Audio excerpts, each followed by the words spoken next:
नमस्कार, TV 9 digital में आपका स्वागत है और मैं हूं कार्तिकेय शर्मा। सियासत की बात में आज चर्चा की जाएगी कि क्यों योगी आदित्यनाथ मजबूरी है भारतीय जनता पार्टी की।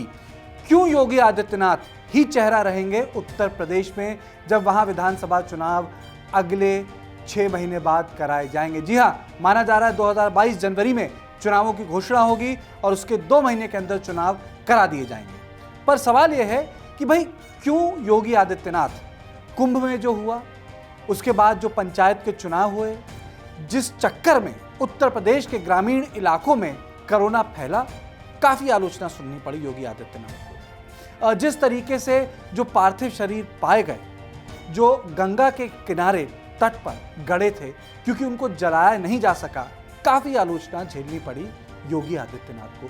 योगी आदित्यनाथ को यह भी आलोचना झेलनी पड़ती है, अक्खड़ हैं, नरम नहीं है, नौकरशाहों से सरकार चलती है, उनके अड़ोस पड़ोस राजनेता नहीं पर नौकरशाह होते हैं। ये सारी बातें हैं। बीच में राधा मोहन सिंह मिलके आ गए गवर्नर से और तमाम बातें हुई। बीएल संतोष पहुंच गए लखनऊ से, लंबे लंबे बड़े बड़े कयास लगाए गए, लेकिन लौट फिर के बाद योगी आदित्यनाथ पर आ गए। तो मैं आपको बताऊंगा क्यों योगी आदित्यनाथ। देखिए, पहली चीज, पसंद करें या ना पसंद करें, योगी आदित्यनाथ के बारे में कहा जाता है कि प्रशासन पर उनकी पकड़ है, कानून व्यवस्था पे उनकी पकड़ है। उनकी आलोचना होती है इस बात पे कि भाई उत्तर प्रदेश में बड़ी आसानी से सेडिशन के लॉ का इस्तेमाल हो जाता है।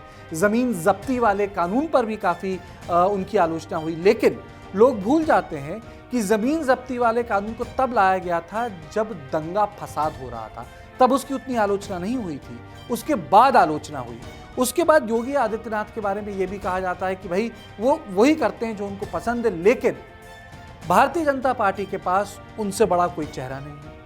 अगर देश में किसी भी हिस्से में चुनाव होता है, किसी राज्य में चुनाव होता है, तो सबसे ज्यादा प्रधानमंत्री नरेंद्र मोदी के बाद अगर किसी की डिमांड आती है तो योगी आदित्यनाथ की आती है।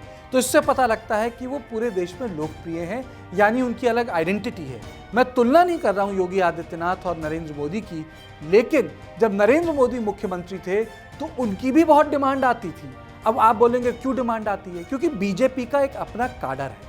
आप चाहे उस काडर को बोले हिंदुत्व का काडर है, या आप ये बोलें कि वो काडर है जो ठेठ हिंदूवादी राजनीति से ताल्लुक रखता है, लेकिन वो योगी को सुनना चाहता है चुनावों में। जैसे नरेंद्र मोदी को 2009 के बाद पूरे देश में बीजेपी का काडर सुनना चाह रहा था और आडवाणी को देखना नहीं चाह रहा था, उसी प्रकार से योगी आदित्यनाथ की डिमांड रहती है। दूसरी बात, हिंदुत्व का बड़ा चेहरा न केवल योगी आदित्यनाथ उत्तर प्रदेश में है, बल्कि उत्तर प्रदेश से बाहर हो गए हैं। बहुत कम होता है कि मुख्यमंत्री बड़ा चेहरा बन जाते हैं और उनके आने पर लोग दूसरे राज्यों में उन्हें सुनने आते हैं। ये नरेंद्र मोदी के साथ होता था, लेकिन योगी आदित्यनाथ के साथ भी थोड़ा बहुत हो रहा है। उसके बाद हिंदुत्व का चोला जाति के चोले से ज्यादा बड़ा है। जिस तरीके से सोशल इंजीनियरिंग की भारतीय जनता पार्टी ने 2017 में, जिसमें जाटव और गैर जाटव का वोट टूट गया दलितों का, और गैर जाटव वोटों ने वोट दिया भारतीय जनता पार्टी को, और योगी आदित्यनाथ आ गए उसके बाद, तो योगी ने उसको भी समेट कर रखा है। सारी उच्च जातियां भी उनके साथ हैं योगी आदित्यनाथ के साथ। आप उन्हें किसी जाति या किसी वर्ग से जोड़कर नहीं देख सकते। वैसे विपक्षी पार्टियां उनको घेरती हैं, लेकिन हिंदू धर्म में जब आप संन्यास लेते हैं तो जाति का कोई मायने नहीं रहता। यानी आप ये नहीं कह सकते कि आप संन्यास लेने से पहले ये थे या वो थे।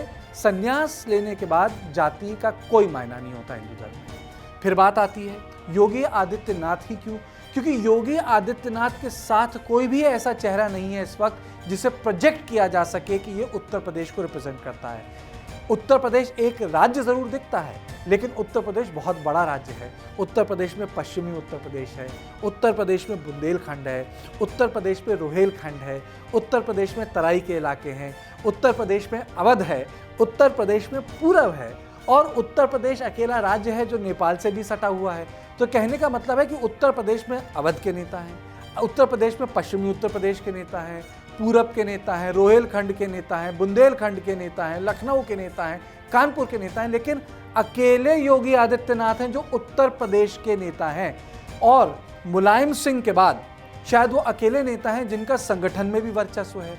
मायावती सीन से एब्सेंट हैं, अखिलेश यादव सीन से एब्सेंट हैं, इस वक्त दबदबा केवल योगी आदित्यनाथ का है, और ये तब जब कोरोना महामारी के बाद उनकी काफी निंदा हुई है। उसके बाद एक और महत्वपूर्ण चीज, एक वक्त पर उत्तर प्रदेश में कल्याण सिंह का दबदबा होता था, राजनाथ सिंह का दबदबा होता था, एक अलग नेतृत्व था, लालजी टंडन बाकी सब लोग होते थे।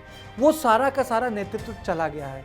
राजनाथ सिंह है, वो उत्तर प्रदेश की राजनीति नहीं कर सकते। वो अब होम मिनिस्टर, डिफेंस मिनिस्टर, यानी वो टॉप 5 पदों के नेता हो गए। वो केंद्र की राजनीति कर रहे हैं, यानी उत्तर प्रदेश की राजनीति के लिए योगी आदित्यनाथ ही चाहिए। और सबसे महत्वपूर्ण बात ये होती है किसी पार्टी के लिए, भाई नेता तो वो चाहिए जो आपके काडर को पसंद हो।